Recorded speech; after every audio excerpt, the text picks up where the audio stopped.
पति ब्रह्मचारी।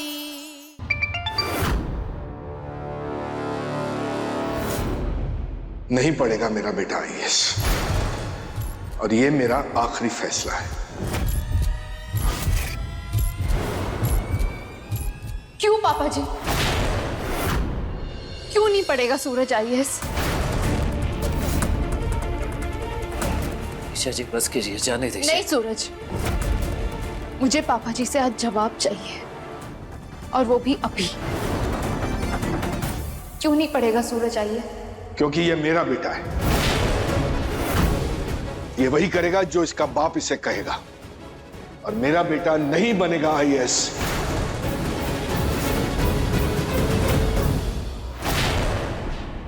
आपका बेटा होने के साथ साथ ये मेरा पति है, और मैं सूरज सिंह की पत्नी कह रही हूं कि मेरा पति आईएएस बनेगा।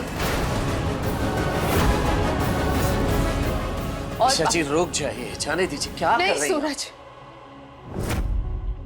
आज मैं किसी की नहीं सुनूंगी, क्योंकि इन्होंने जो फैसला अपने बेटे के लिए लिया है ना, वो फैसला मुझे अपने पति के लिए मंजूर नहीं है।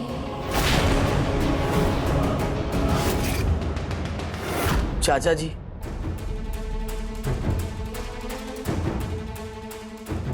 लेकिन ईशा की मांग भी गलत नहीं है। आज तक मैंने ईशा बहू के हर फैसले में उसका साथ दिया, उसकी हर बात मानी, लेकिन अगर आज ईशा को मेरे फैसले से कोई दिक्कत है तो वो अपने पति को लेकर इस घर से चली जाए।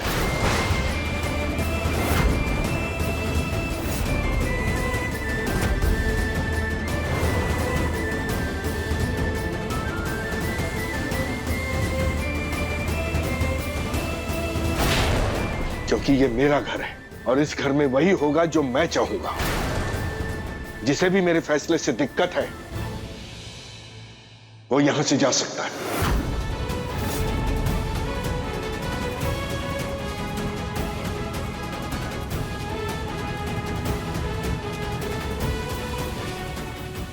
मैं सूरज के साथ हूँ पापा जी। निकल जाओ मेरे घर से, निकल जाओ।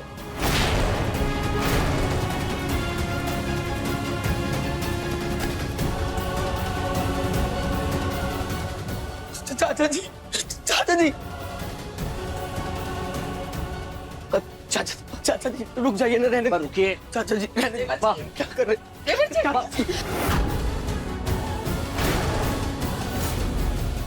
कुछ बिहारी बिहारी, ये क्या गजब कर रहे हैं?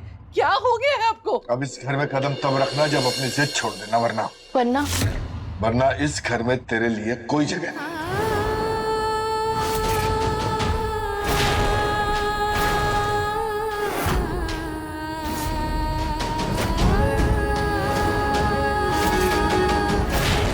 पापा जी, मैं इस घर में जब पहली बार आई थी ना, आपने मुझसे कहा था कि मैं आपकी बहू नहीं, आपकी बेटी हूं। सिर्फ आपने ही मुझे इस घर की बेटी होने का हक दिया था। उन बातों का अब कोई मतलब नहीं है। अगर तू मुझे बाप का दर्जा देती है और अपना पापा कहती है तो मेरी बात मान ले। सत्यमेव जयते, आपने ही सिखाया ना मुझे पापा जी, फिर सच्चाई के लिए लड़ने की जिद कैसे छोड़ दूं?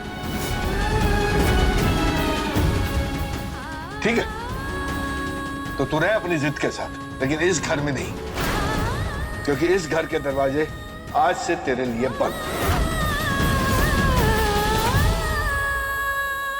दिलबर जी क्या कर रहे हैं? कहाँ जाएगी ये? उसे अंदर आने दीजिए, ऐसे मत करिए।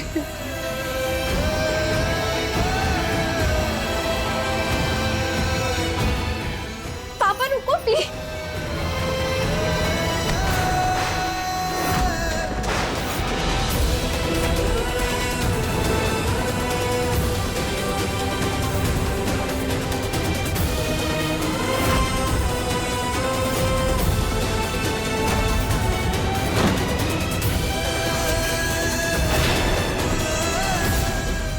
सूरज, मुझे पापा जी ने ही सिखाया था सच परेशान हो सकता है पर पराजित नहीं।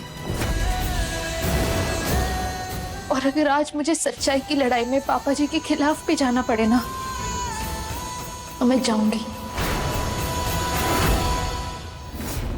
तुम IAS बनोगे और मैं तुम्हारा साथ दूंगी। गजब है कहानी, गजब है फसाना है रिश्ता ये कैसा किसी ने न जाना। अलग है मिजाज एक दूजे से बिल्कुल पर चल रहा कारवां ये कारवां।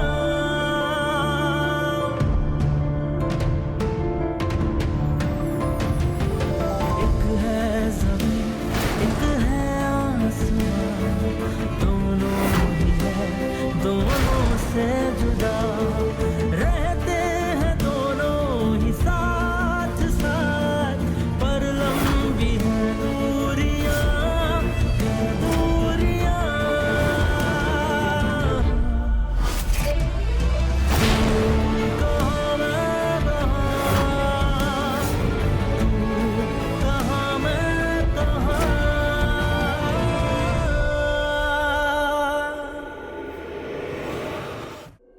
देवर जी गुस्सा थूक दीजिए, बच्चों को भीतर बुला लीजिए। मैं हाथ जोड़ती हूँ आपके।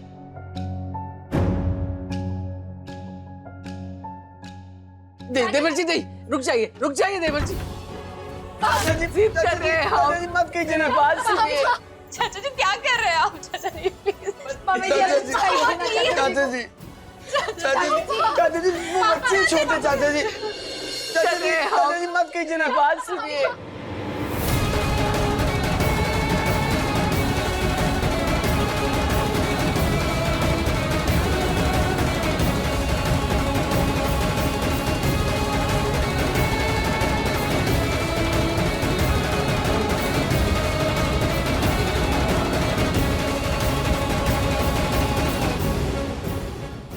बाकी बिहारी किसकी नजर लग गई हमारे परिवार को? एक तरफ बेटी का घर बस रहा है, दूसरी तरफ बेटे और बहू को घर से बाहर निकाल रहे हैं। देवर जी ऐसा क्यों कर रहे हो? मत करो, मैं हाथ जोड़ती हूँ आपके। हाँ चाचा जी प्लीज सूरज और ईशा को वापस घर में बुला लीजिए। चाचा जी प्लीज।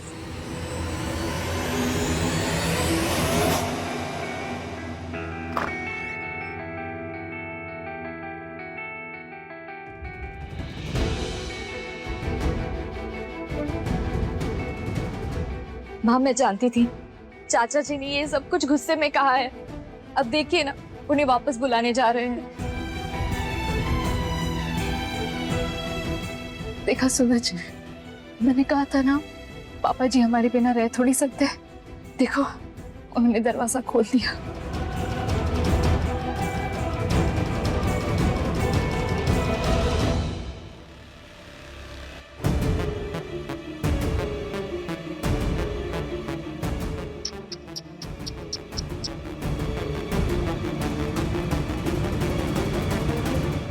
नए बाइक पर दाग लग गया।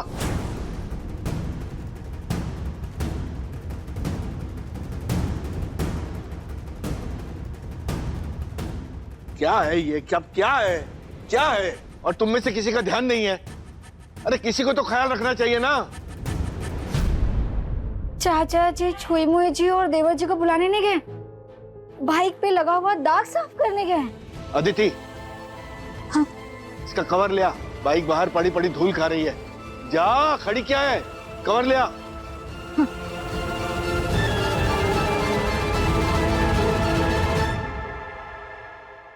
खोल इसे।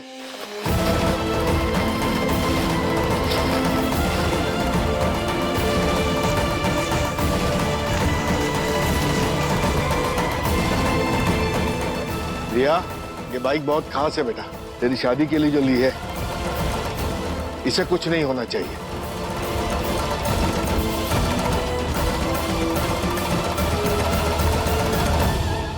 चाचा जी प्लीज गुस्सा थूक दीजिए, सूरज और ईशा को वापस घर बुला लीजिए। चाचा जी सारा मोहल्ला देख रहा है, प्लीज चाचा जी। हाँ पापा, पापा पापा पापा प्लीज भैया भाभी को प्लीज घर बुला लीजिए पापा प्लीज। अच्छा जी प्लीज, मैं सूरज भैया और भाभी के बिना ये शादी सोच भी नहीं सकती। प्लीज प्लीज उन्हें अंदर बुला लीजिए।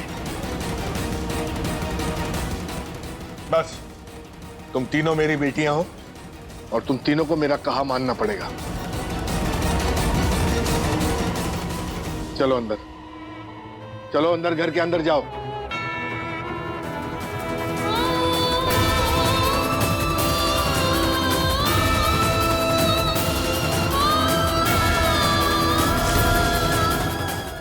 पति ब्रह्मचारी शाम 7 बजे दंगल टीवी पर।